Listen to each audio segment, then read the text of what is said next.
House Committee on Mindanao Affairs Vice Chair and Lanao del Sur Representative Zia Alonto Adyong thanked President Ferdinand Marcos Jr. for certifying as urgent the bill to postpone the Bangsamoro Autonomous Region in Muslim Mindanao or BARM elections. The chief executive believes this motive addresses the need for the Bangsamoro transitional government to realign its governance structure due to recent legal issues.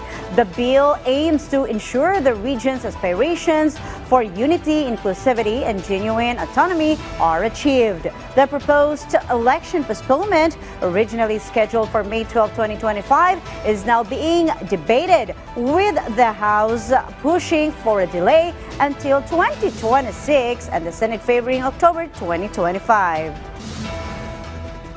Nagpapasalamat tayo kay President Bongbong Marcos kasi nga parte sa kanyang priority yung pag-angat ng BARM. Alam naman natin ang BARM ngayon ay sa transition period pa. Unfortunately, with the decision of the Supreme Court excluding Sulu as part of the court territory, nagkaroon siya ng impact doon sa selection ng seats na magbubuo ng 80 seats sa Parliament. So it's very imperative and very important that before we can proceed with the election, dapat ma-redistribute muna itong 80 seats na to.